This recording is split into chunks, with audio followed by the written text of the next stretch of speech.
This is the BreadWinner Podcast, hosted by entrepreneur, influencer, and sales wolf, Tyler Harris, bringing you the insights from the most successful forward-thinking entrepreneurs and influencers, so that you can rise to the top and make more dough. Now, let's get into the show. All right. What's up, everybody? This is Tyler Harris with the BreadWinner Podcast, and I'm excited to have a special guest in here today. Actually, someone from my hometown, which is Greenville, South Carolina. So we've got Deanna Rogers here with us. For those of you that have not yet subscribed, please go to iTunes, where more than likely you're listening to this right now, and make sure you hit subscribe and make sure that you leave a review. That's super important as we are ramping this podcast up and looking to get ranked here very soon. That's the biggest thing that you can do to help us. But brought in Deanna Rogers today, and I can just tell you just a little background. Like, we don't have a lot of context with one another, but what I have seen is over the last year, maybe 18 months, 2 years, that all of a sudden I went from like not seeing you ever to like seeing you everywhere, like Facebook, Instagram, just all the different things you're doing with your business, and then with your the pageant that you did as well. And like, so she'll get into all that, but just someone that I love seeing people kind of really stepping into what seems like is what you're passionate about, but also stepping into a role where like it seems like you're just having a lot of fun, right? Oh, yeah. And so I'm going to let her kind of give an introduction on who she is and what she does. We're going to ask a couple of questions like we always do, and then we'll be good to go. So Deanna, tell everybody a little bit about who you are. Okay, well, so I was born and raised in West Palm Beach, Florida, but I've lived here for 20 years. I love Greenville. My husband and I own Classy Kids Child Development Centers, and that's been the main focus for the last 5 to 7 years or so, just really taking the business his family started to the next level. Just where we're at now, today's generation, from anything from technology to how we interact with parents. And really we were just having fun and became parents ourselves, and it really made a massive growth in what we did, how we do things. And then within the last year and a half, like you said, you don't really know what you believe in or what you're for until you're kind of hit adulthood and you go through different experiences. And so I really got on this mission about wanting to help empower women and other people, make people feel good about themselves. And it just became a priority to me to make sure I was a good leader, because I didn't know at the time when we started running Classy Kids that, I had 100 women employees who were looking at me, and I thought, okay, God's given me this voice and this platform that I wasn't intending for it to be like in this leadership role, and I need to use it in a great way. And so that's kind of where it started, that I thought, gosh, I should be dressing right. I should be saying the right things. I should be leading by example, being a good parent, a good wife. And that's kind of where it really started, taking the turn for me, that not only was I going to be running and trying to make Classy Kids great, but that I could make a bigger impact on a larger scale outside of just the 100 employees or the 600 families that we have that attend Classy Kids. And so I started doing things. Sometimes it comes out in the form of me doing a modeling, but it's bigger than that, because it's the connections I'm making when I show up at different places. Yeah. So tell me, and you said a couple of things that I wasn't even aware of. So how many locations do you guys have? We have 3 locations. Okay.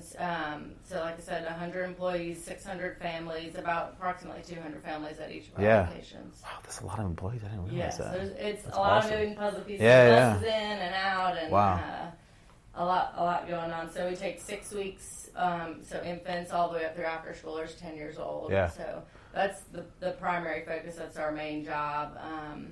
And then, like I said, I've taken on some different side projects, and one thing's led to another. My role has changed. Yeah. It went from us learning the business and staying in the office all the time, and working on budgets every day, to putting all these great systems in place that the business runs itself in a lot of ways, and now I can really do fun, creative things to expand in a different way. That's awesome. So from what it sounds like, you basically got thrown into entrepreneurship. Yes. And like maybe didn't even realize that you were in it until all of a sudden you looked up and you're like, oh crap, like there's people that are actually looking to me as like steering the ship, right? Yes.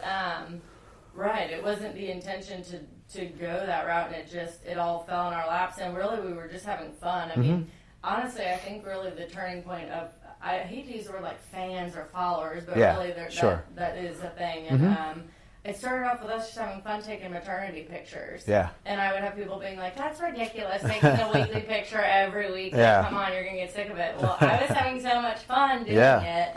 And one thing led to another, and I just kept putting myself out there and let the people who didn't like that just let that be them, and me continue to do the things that made me happy. And there's so many people that get thrown into that type of situation and don't handle it well. Like there's so many family businesses that get that when a family member becomes an integral part of it, don't take it seriously. They don't really own it. Well, and I can imagine it's a huge responsibility. Oh, totally. And to me, you're born with it. Your business is either in your blood or it's not. It's not. You go to get your master's on and on and on. And I don't think you can learn as much as you. It's got to be a hunger. It's got to be a burning desire, and it's got to be something. I think you either get it or you don't. It's really hard to teach. So it seems like during that process, when you had that kind of realization of like, holy crap, like I've got to, like, it's really just like a responsibility to become this person that can ultimately take the business to the next level. But then for you, you kind of took it a step further on more of like a empowering women and like be this role of what a successful, busy, responsible adult that has kids and that has a husband and that has a business and all this stuff, all that kind of happened over a very short period of time, it seems like. So what did that look like for you, as far as what are some things that you changed, or what are some things that you did, and maybe some things that you quit doing, but what were some of those things that helped you to really excel in that environment where most people would be crippled by that? Right.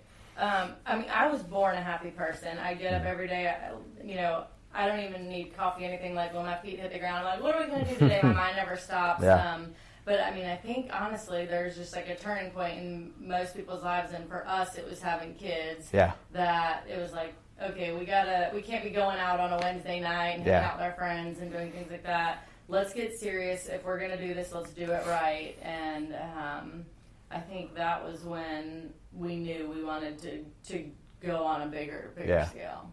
Now, so explain what's the role of your husband and all this, because I can imagine, I'm just thinking like from his perspective, like he's seeing you step into this role and really blossoming, like really like turning into something huge over a very short period of time. Like what has been that dynamic with him? Because I can imagine, like, obviously communication's key in the relationship, but when there's so many moving parts, when you're doing so many different things, how have you guys kind of kept it together? There's been definitely highs and lows. Sure. I mean, sometimes it's hard to admit, but I think any good leader has to show there's hard times too. I mean, it's not always perfect.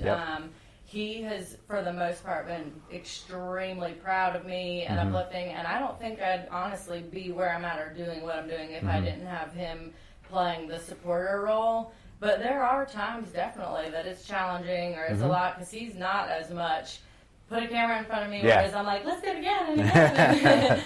And I stay super high energy all the time. I'm pretty hyper, and he's more mellow. But at the end of the day, I think it's a good balance. It helps, we play off of each other in that way.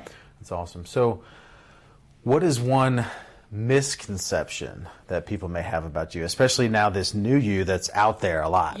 Like, what's one misconception that people may see, especially from a woman, and I'd love to hear a woman's perspective of the pictures on Instagram and the content being created around the lifestyle of being a business person, but also being a woman, but also being a mom, but also being a husband. What are some of the misconceptions you have heard, or maybe think you may hear from time to time? People see photo shoots and things. I think probably, that they're like, what are they doing? And I think I just have to stay true to, like, I'll never forget this one photo shoot we did with our management team. And we had so much fun. We were eating cookies, and our whole point was to show that our management team really gets along and we collaborate. And there was a little bit of controversy and some backlash on that. And I thought, you know what? The people that are upset are the ones that are just stuck sitting behind their desk that day when we're just really, having a good time out there. But I think, too, I was once an 18-year-old who didn't have a vision and didn't have a plan and didn't have a mission or something I was on. And I think probably those people in that time period in my life have a hard time knowing who I am today and that this is like a real true me. Because, you know, you get the 18-year-old self isn't the same adult woman. Yeah. And I just stay on my mission and kind of like, I think you have to move people around like chess pieces sometimes to get where you need to be and make sure you're surrounding yourself with really positive people that are for where your vision is and where you're going. Absolutely. And then, I mean, the big thing with that is anytime that you're doing something important, you just can't care what other people think. Right. Like, I mean, when I started doing all this stuff on social media, like, I mean, the amount of hate and the amount of just like stuff that I would hear is like, crazy. I mean, I've literally heard stories of people like filming themselves, like pretending to be me in the car and like the stuff that I kind of say and like sending it to other people, and I'm like, yeah, it's cool. I think you have to look at it like, oh, you're doing a good job. Exactly. Well, and then now it's so funny marketing gone right. Exactly. Well, and then some of those things when it comes full circle, and they're like, dude, I had no idea. Like, I just didn't get it. Like, I didn't get it, and now I get it. Right. You know, like that's the coolest moment lately. It's been for me, like when they're seeing the daily vlog and stuff, and they're like, oh, God, now it makes sense. Right. Like now there's like a reason why you were doing all this stuff. One last thing I want to ask you. Your daily routine, like I'm really big on trying to figure out, because like I'm currently like in that mode of trying to figure out certain things that I can do during the day to make sure that I'm setting myself up for success. What's like one thing that's like a non-negotiable, like every day I have to do this other than, you know, wake up? What's one thing that you do to kind of put yourself in a position to succeed in the day?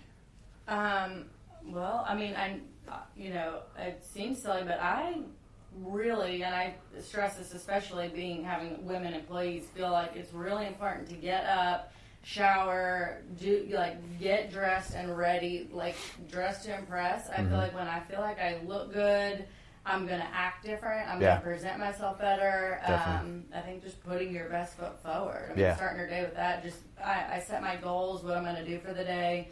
You know, the night before, I know what a whole day is going to look like. So, because I think too much free time on anyone is just like danger time. I mean, for sure. That makes a lot of sense. And so, where can people find you online?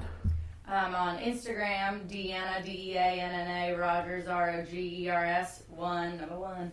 So Deanna Rogers 1 is my Instagram handle, and then again, even on Facebook, Deanna Rogers, and then we also have a Classy Kids page on Instagram. It's Classy Kids SC. Got it. One last question before we go. So what is one, and I am desperately wanting more females on the show. I think it's just so important, especially right now. Like that perspective is so important to me because it's so different a lot of times. Like I'll talk to a guy and they're like, oh, you know, just grind and like work hard. And like I love to hear just like a female's perspective. We were having a conversation with somebody the other day and we were talking about certain positions within our company, and they were like, we only hire females for those roles. And they were like COO, CMO, like all these insanely, but he's like, their perspectives are like it's the only perspective that you want. Sure. Who's another person, it doesn't have to even be in Greenville, but who's another female that you would like to see on the BreadWinner podcast? You know who I Put you on the spot. You know who honestly has been a great motivation for me is Lindley Meyer. She's doing similar things. She's heavily involved in, I mean, just different charities. She dances. She does modeling. She's all over the place as well. And she's been, you know, she's given a lot of her time to me, just out of total generosity to help me kind of do. She was in the Dancing with the Stars thing this week, right? She's so the awesome. funny thing about you saying that. So TJ and I flew up to Newark last week, right? Was that last week? We flew up there last week, and her and her mom were sitting in the seats next to us. Yeah. And I remembered her from seeing Nathan in that show, and I just leaned over, and because I'd never met her before, and I said, hey, are you gonna do some dance kind of routines here in the middle aisle? And her mom like looked at me like, how did you like what are you talking about? Right. No, that's all. So we will definitely get her. Okay. If you're hearing this, you're coming on the podcast. I'll reach out to her. She's awesome. So guys, with that, could not be more happy to have Deanna here at our office in Greenville, South Carolina to do this podcast. Again, make sure that you have subscribed and leave a review. And until next time, this is Tyler Harris, your host, and this is the BreadWinner Podcast. Thank you for listening to the BreadWinner Podcast. Make sure you subscribe to the podcast and leave a rating on iTunes. For a chance to be on the show, send a screenshot of your iTunes rating to @TylerHarris page on Instagram. where he'll pick one person every single week. See you next time on the BreadWinner Podcast.